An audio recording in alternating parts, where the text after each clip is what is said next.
और दलितों के आंदोलन के बीच कम समय में अपनी बात रखेंगे। हरकेश्वर राम जी जो भी ट्रेनिंग यूनिवर्सिटी से रिजाइन किए हैं, लेकिन अम्बेडकरवादी हैं, कम समय में अपनी बात रखेंगे। कौन सा मुद्दा है और किसने दे रहे हैं? हम लोग अति पिछड़ा संघर्ष मोर्चा के बैनर तले एक दिवसीय धरना का आयोजन आज 4 जून 2022 को किए हैं। हमारा मुख्य रूप से आपके माध्यम से सरकार और बिहार के तमाम दलों के प्रति जो जातीय आधारित जनगणना का जो निर्णय है उस पर उनको बधाई देना है, आपके माध्यम से उसका शुक्रिया अदा करना है। इसमें सभी बिहार के दलों के प्रति अति पिछड़ा समाज आशा रखता है और विश्वास रखता है। साथियों, आपके माध्यम से आज धरना का हमारा विषय है कि आबादी का एक बड़ा हिस्सा जो खेतों और खलिहानों से जुड़ा हुआ हिस्सा है, जो भारत में ही नहीं पूरी दुनिया में जो संघर्ष करने वाला है, जो मजदूरी का जो काम करता है, निर्माण में जो अपनी भूमिका निभाता है, वह अति पिछड़ा समाज के साथ जो शोषण है, जो उसके साथ निरंतरता में जो दमन है, उसके साथ जो हकमारी है, उसके विरोध में हम लोग आज धरना दे रहे हैं। और हकमारी सामाजिक स्तर पर है, आर्थिक स्तर पर है और राजनीतिक स्तर पर है। जातीय जनगणना जो कार्य है आप लोगों के लिए लाभदायक है, तो आरक्षण का लाभ आप लोगों को कितना मिल पाया है जिससे कि जातीय जनगणना की जरूरत है? आपका जो प्रश्न है उस संदर्भ में आरक्षण एक विशेष अवसर की बात करता है। आज अगर 75 साल भारत को हुए हैं, आज़ाद हुए, तो 75 साल में बिहार के संदर्भ में अति पिछड़ा समाज 1977 में जननायक कर्पूरी ठाकुर के कारण ही चिन्हित हुआ और 77 के बाद ही जो भी अति पिछड़ा समाज के लोग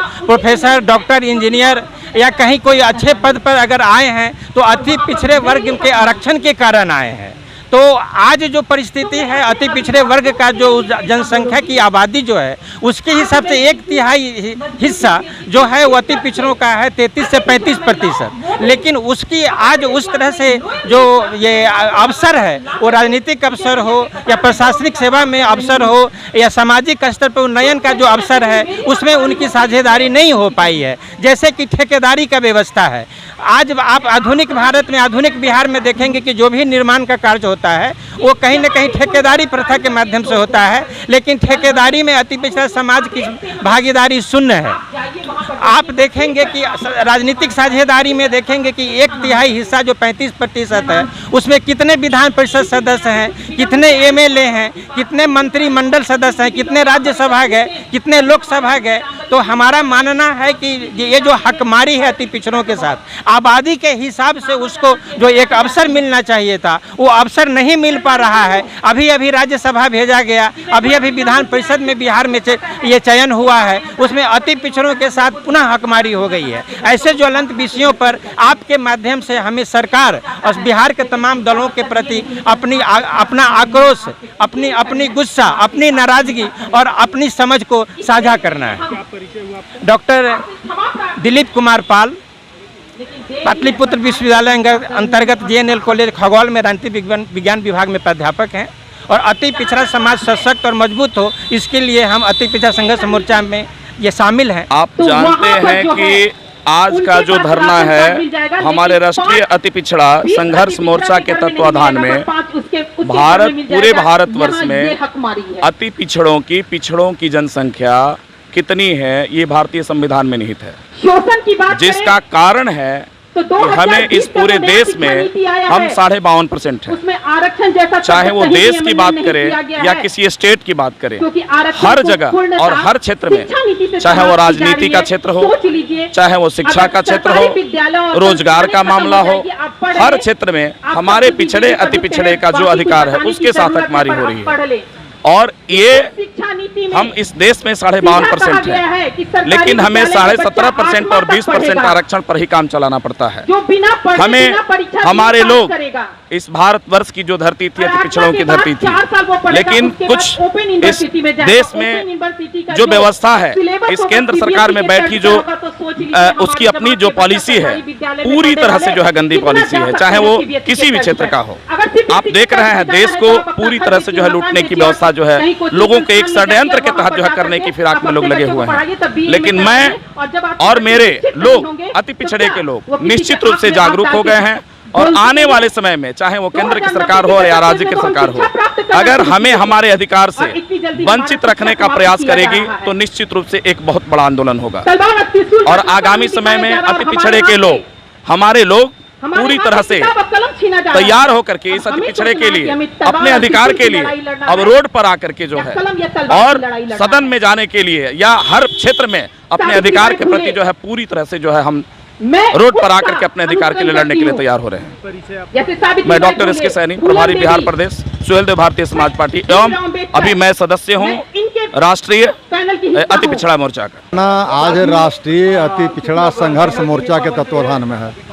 उसमें आए दिन अति पिछड़ा वर्ग के भाइयों के साथ और बच्चियों और महिलाओं के साथ बलात्कार की घटनाएं में वृद्धि हुई है और सरकार चुपचाप मौन धारण किए हुए है। ऐसे तो आज़ादी के आज 76-77 वर्ष बीत रहे हैं, लेकिन 76-77 वर्ष बीतने के बावजूद भी अति पिछड़े वर्ग के लोग और हाशिए पर जा रहे हैं। इस हाशिए पर न जाए इसके लिए अति पिछड़ा वर्ग के लोगों के अंदर आक्रोश है और लोगों ने गोलबंद होना शुरू किया है और गोलबंद होकर के अपनी लड़ाई अपने बल पर लड़ने का संकल्प दोहराने के लिए आज यह राष्ट्रीय अति पिछड़ा संघर्ष मोर्चा खड़ा है। प्रोफेसर रामबली चंद्रवंशी। इतनी भागीदारी ये कैसे संभव है, थोड़ा आप बताएं। नहीं, सिंपल, वो तो सिस्टम ही कहता है कि भीख नहीं भागीदारी। हम लोग जो लड़ाई लड़ रहे हैं ना, भीख नहीं भागीदारी, सत्ता में हिस्सेदारी। भाई वोट के बदौलत ही तो आप सत्ता में बैठे हैं। आप हमारा अधिकार लीजिएगा, आप हमारी वोट को लीजिएगा और हमारी ताकत नहीं दीजिएगा तो ये कहाँ तक का न्याय है। जो क्षमतामूलक समाज की बात बाबा साहब ने जो किया था, बाबा साहब ने जो ताकत दिया, उसी ताकत की तो हम लोग बात कर रहे हैं। आप हमारा वोट लीजिए, हमको अधिकार दीजिए। जिस स्थिति में अभी अति पिछड़ा दौर गुजर रहा है, आप समझ भी लीजिए, नाम भी दिया गया अति पिछड़ा और जगह भी दे दिया गया सबसे पीछे। हम लोग भी चाहते हैं कि हमारे समाज के लोग मुख्य धारा में आए। हमारी लड़ाई है, हम लोग मुख्य धारा में आना चाहते हैं। हमारी जो अधिकार है, जो हमारा सिस्टम है, जो हमारा व्यवस्था है, हम सरकार से गुजारिश करना चाहते हैं। और उसी के लिए आज हम लोग लोकतांत्रिक प्रक्रिया से एक दिवसीय धारणा में हम लोग आज हैं यहाँ।